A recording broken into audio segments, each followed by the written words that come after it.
My name is Elena Rostova. I am 34 years old, and last October, my own father stood up in a crowded courtroom and told a federal judge that I was an impostor. He called me a liar, a fraud, a complete stranger who had appeared out of nowhere to steal what he believed was rightfully his.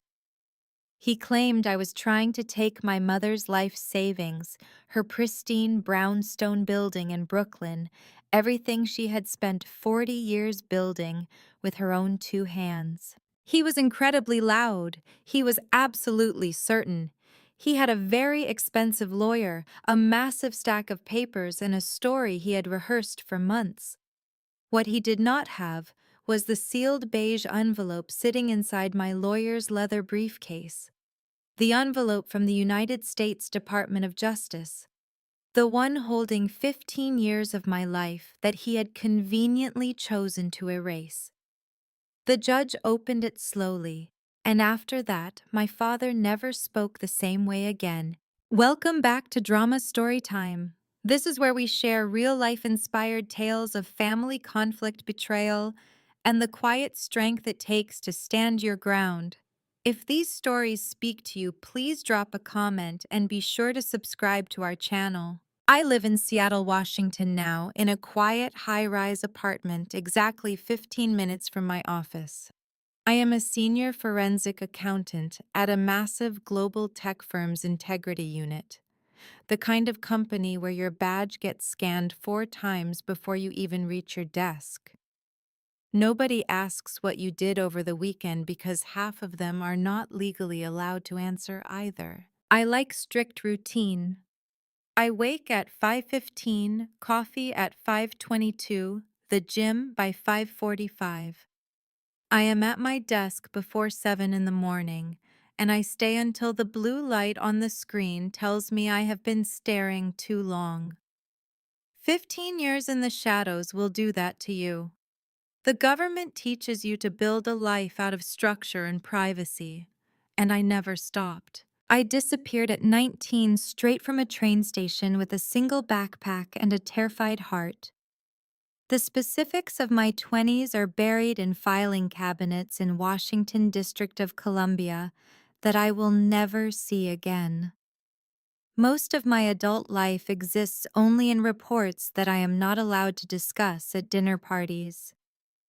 Not that I go to many dinner parties anyway. I am not mysterious. I am just highly trained to keep things in their proper compartments. Work stays at work. The past stays behind the massive steel door that I closed when I was a teenager. Except it does not stay closed, not really. Because behind every locked compartment is a name you are trying not to think about every single day. And behind every encrypted file is a family you walked away from, or a family that told you to walk. My father's name is Mikhail Rostov. He runs a failing antique restoration shop in a wealthy part of Boston where people only buy things once. He has loud opinions about everything and absolutely no regret about anything he has ever done. But before I tell you what he did in that federal courtroom, you need to understand exactly what he did in the year 2009. I was 19 years old.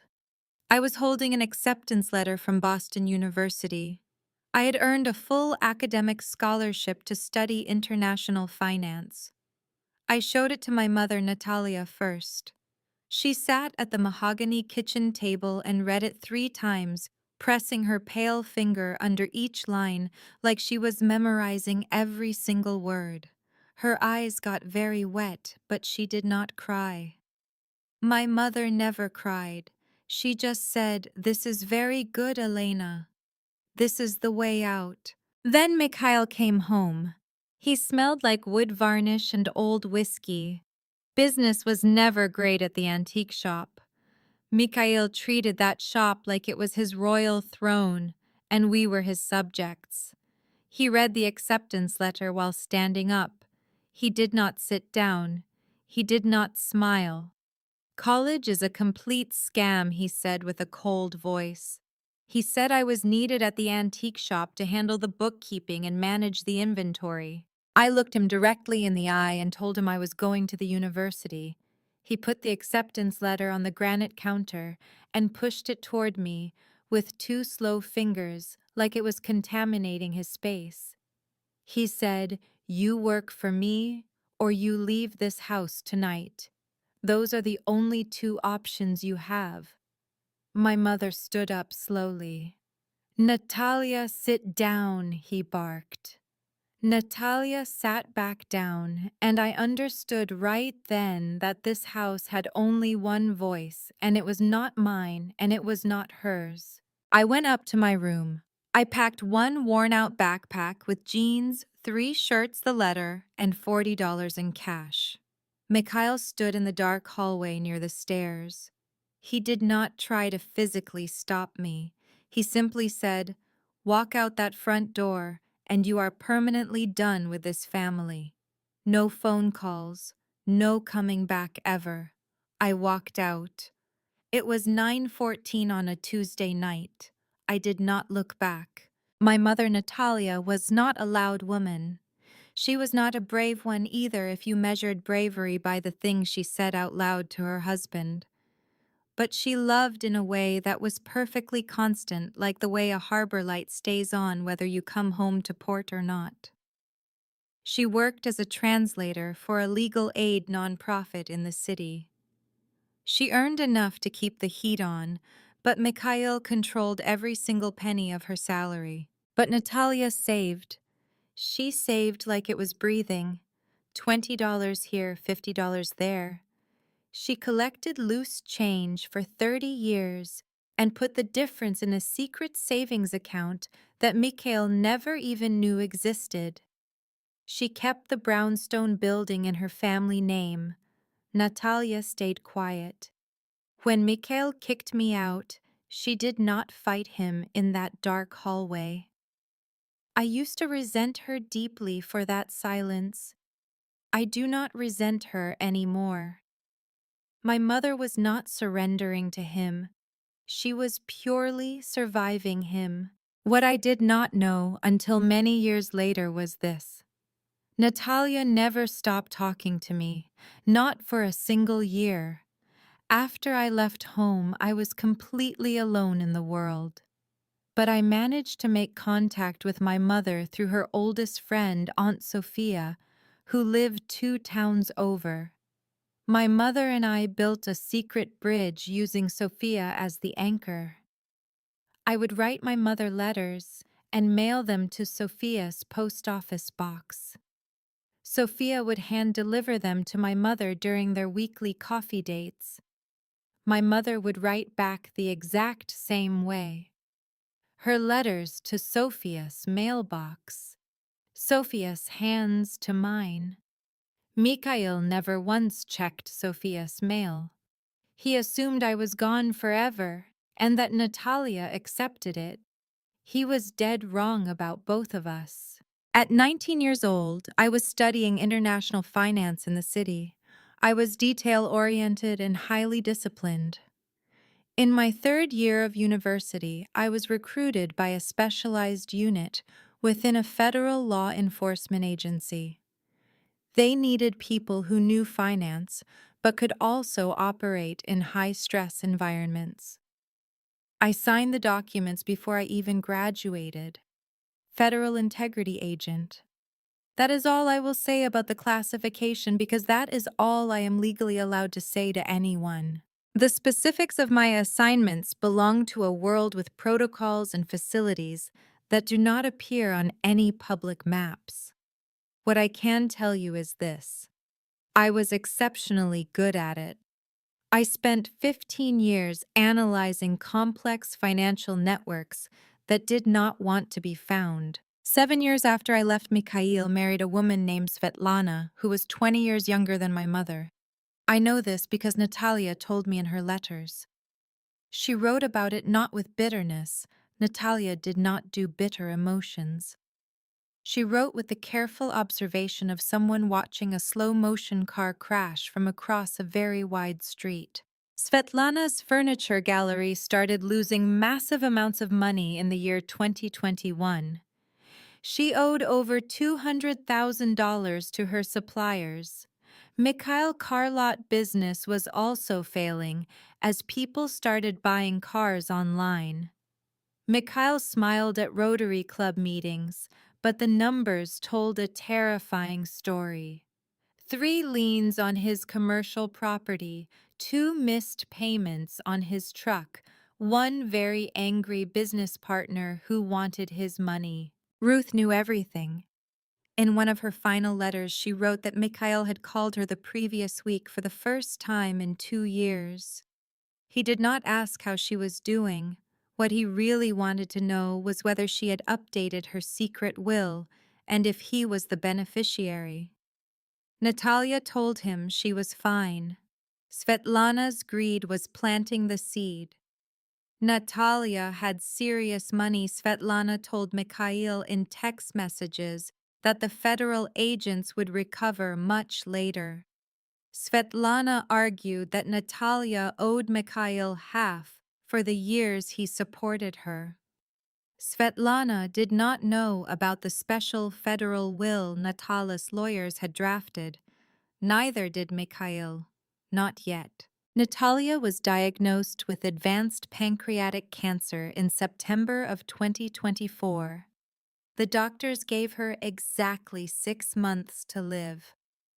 My wonderful mother managed to hold on for 5 months. I flew back to Boston 3 times during those final 5 months. Each visit was meticulously arranged through my federal agency and Aunt Sophia. Same strict system, same absolute secrecy, same absolute. Natalia did not want to die in a sterile hospital room. She wanted to be in her brownstone home. Hospice nurses came 3 times a day. Aunt Sophia moved in for the final 4 weeks. I was not there when she passed away.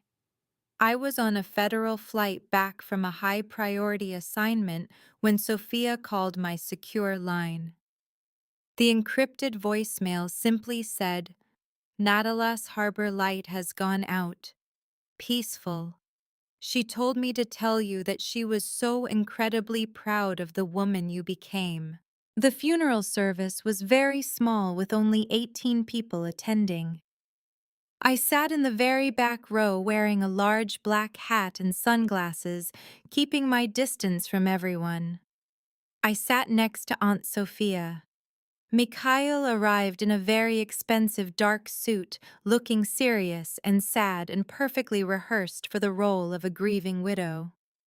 Svetlana stood right behind him in a black designer dress and large pearls, surveying the small funeral parlor like she was a real estate agent, assessing the property value of everyone in the room. Mikhail did not speak to me.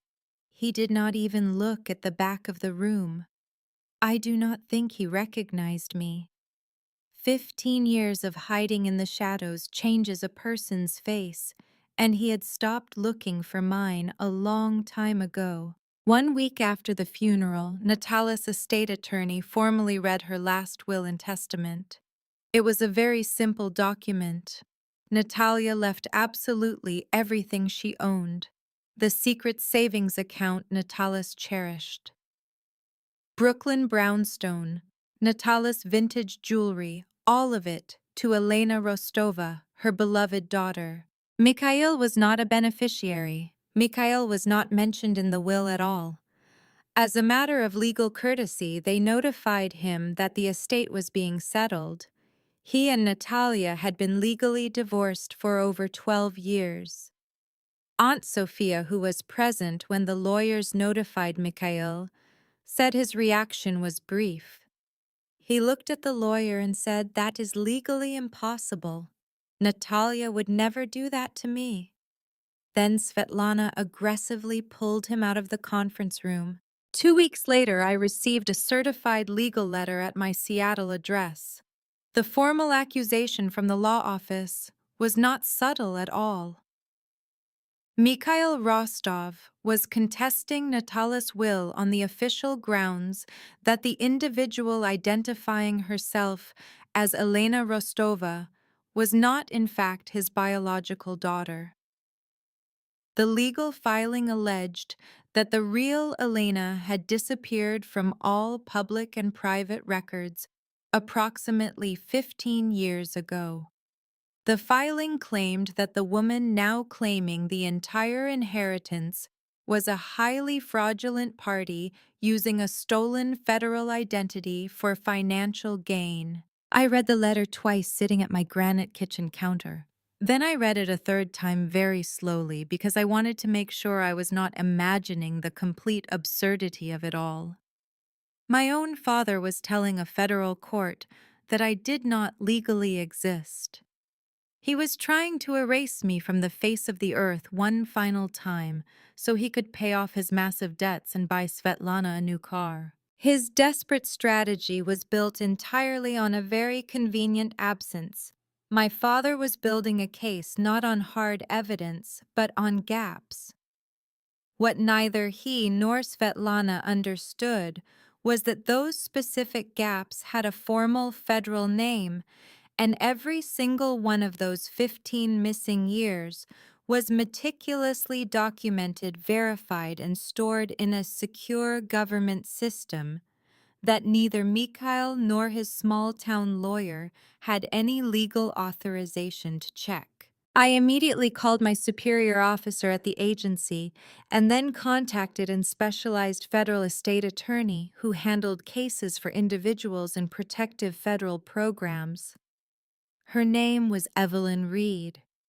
Evelyn was the kind of lawyer who wore simple reading glasses on a silver chain and could make you feel like she had already won the entire case before the very first pretrial hearing. Within a week of Mikhail's legal filing, I started hearing about the small-town gossip through Aunt Sophia. Mikhail and Svetlana had been talking to anyone who would listen to them. At the country club, at the barber shop, at the small antique restoration shop, where Mikhail still had an unpaid tab. The story they told the wealthy community was very simple. An impostor woman had shown up after Natala's peaceful death, claiming to be the beloved daughter Mikhail had not seen in 15 years. The real Elena, of course, had vanished as a rebellious teenager. Nobody had seen or heard from her in over a decade. This current person was a complete stranger trying to steal Natala's family legacy. It was a very clean and effective narrative. Aunt Sophia called me on a Tuesday night in absolute tears. The people of Riverdale are talking Elena. He has the entire town believing his lies. He is playing the role of a grieving father who is being preyed upon by a dynamic fraudster. I could have fought back in the public arena. I could have gone to the local Boston newspaper. I could have posted the truth on social media with massive photo evidence. I could have personally knocked on every single door in the town of Riverbend and told my story to anyone who would open their door. But that is absolutely not how I was trained to operate. In intelligence work, you do not engage the target when your information is incomplete. You never reveal your ultimate strategic position until the exact moment you are ready to strike. You wait. You verify the data. You prepare the trap. So I said absolutely nothing to anyone. I let Mikhail continue to talk. I let Svetlana post her aggressive statements on Facebook. I let the small town whisper their rumors. I knew a sealed beige envelope from the United States government was coming. And when it arrived, it would say more than anything I could ever put into words.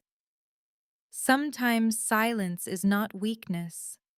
Sometimes absolute silence is the loudest, most devastating thing in the room. The night before the federal hearing, I drove through the quiet rural streets of Riverdale. I should not have done it, but I needed to see the brownstone. Natala's house. My house now, at least on paper. I parked my rental car across the empty street. The porch light was off. The familiar rocking chair, Natala's chair, was still on the wooden porch, pushed tightly against the iron railing. The garden that Natalia kept perfectly along the concrete walkway had completely gone to seed. I was sitting in my car with the engine off when a woman I recognized from childhood walked past on the sidewalk. Mrs. Brewer, Natala's neighbor. She used to bring lasagna when someone on the block had a happy event. She looked at my rental car. She looked directly at me through the window. And then she kept walking faster down the dark street without saying a single word to me. The very next day, Aunt Sophia told me that Mrs. Brewer had called her, asking if that stranger at Natala's house was really Natala's daughter. Mikhail has them all convinced that I am a massive con artist in a sophisticated wig, Sophia said. 15 years of service to a country I was not allowed to name. Multiple classified deployments to dangerous places I could not publicly map. Official federal combinations I could not legally hang on my office wall. And now my own father was standing in front of his wealthy community, telling them that I was a complete ghost. I drove back to Seattle that same night. I did not stop for gas. I did not stop at all. The last time I saw my mother Natalia alive was 3 months before she died in December. It was cold enough in Boston that Aunt Sophia had to scrape the winter ice off the windshield twice just during the drive over. Natalia was sitting on the front porch in that rocking chair. She should not have been out there in the freezing air. She weighed maybe 105 pounds at most. But she was sitting there with a heavy wool quilt over her shaking legs, watching the empty snowy street the way she always had. She looked much smaller than I remembered. Her grip was much weaker when she reached for mine. She looked me in the eyes, and her voice was a quiet whisper that I had to lean in to hear. "Promise me, Elena, promise me that you will not let Mikhail take what I worked for you to have." I looked her in the eyes and said, "I promise, Mother." She nodded her tiny head. Then she leaned back, closed her eyes, and we sat there together in the bitter cold for 20 minutes until Aunt Sophia came out to drive me back to the safe house. That was the absolute final conversation my mother Natalia and I had on this earth. I replay that quiet whisper in my mind more times than I probably should. My specialized federal attorney, Evelyn Reed, called me on a Friday afternoon exactly 2 weeks before the mandatory hearing. She said I pulled the private financial records on your father's antique restoration business in Boston. Elena Rostova Antique Restoration, the massive hand-painted sign he had not repainted since 2003, had 3 active loans in immediate delinquency status. The Massachusetts Tax Department had issued 2 separate tax delinquency notices, and Svetlana credit card debt discovery filings totaled another $41,000 of immediate collection. "He does not want to prove you are an impostor," Elena Evelyn Reed explained on the secure line. Mikhail Rostov simply wants Natalis Brownstone and the secret savings account to pay off his massive high society debts. He absolutely needs that money. The imposter angle was just the only desperate strategy his expensive lawyer could find to delay the estate settlement. It made a perfect calculated sense. Mikhail could not contest the secret federal will on standard grounds. The document was meticulously drafted by specialized government attorneys. Natala's signature was witnessed by 3 independent federal agents, and Natalia was in a sound mental state when she signed it. The dynamic pair thought they had absolutely nothing to lose by attacking the beneficiary. My father's small-town lawyer assumed that I had absolutely no records of my 15 years of missing history. They looked at the massive gaps in my public civilian life and decided nobody could possibly fill those gaps with anything concrete. And now my brilliant lawyer was about to walk into that federal courtroom, holding a sealed envelope from the United States government, and let the Department of Justice tell Mikhail and Svetlana exactly why they should not have picked a fight with a federal agent. The official federal hearing was held in a brick courthouse that was built in 1947, small-town massive family drama. People had come from miles away just to watch the spectacle of a father publicly denouncing his own daughter.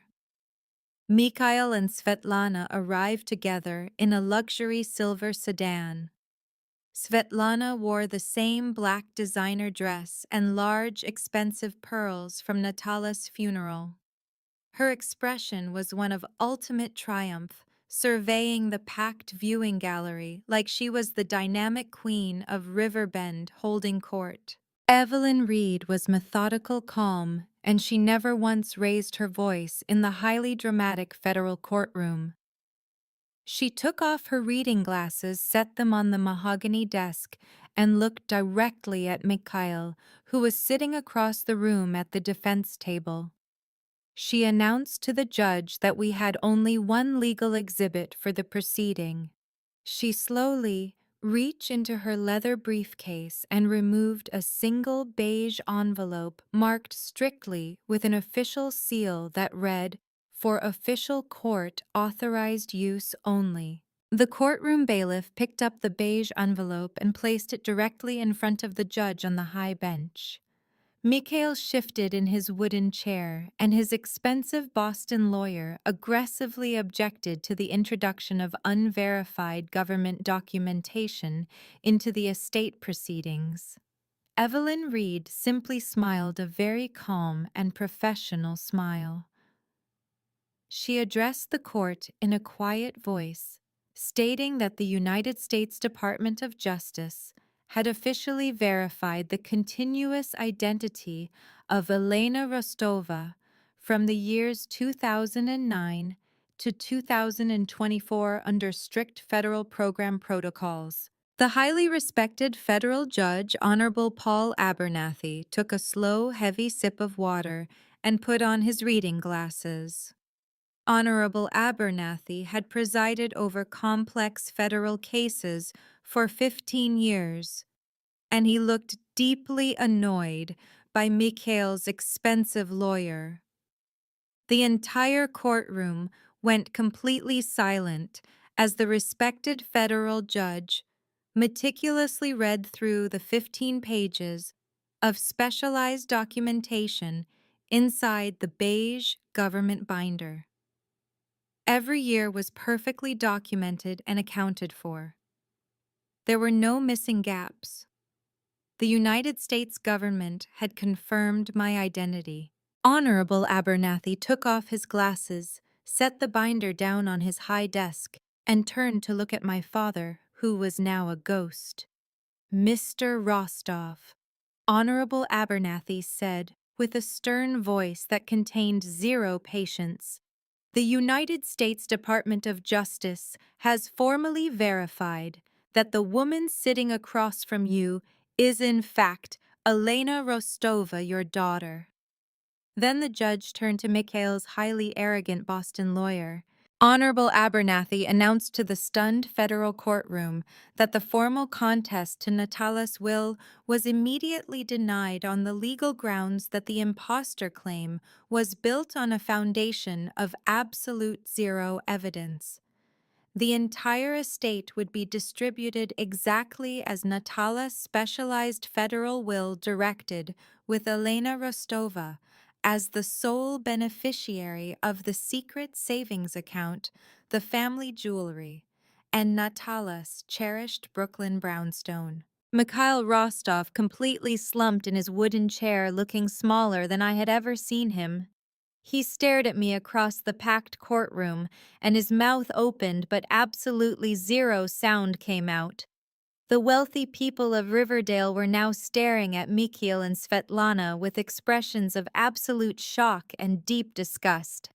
Their massive, small-town fake empire built entirely on arrogant lies was systematically erased from existence in the span of a single Tuesday afternoon. Karma is an incredibly patient and perfect judge.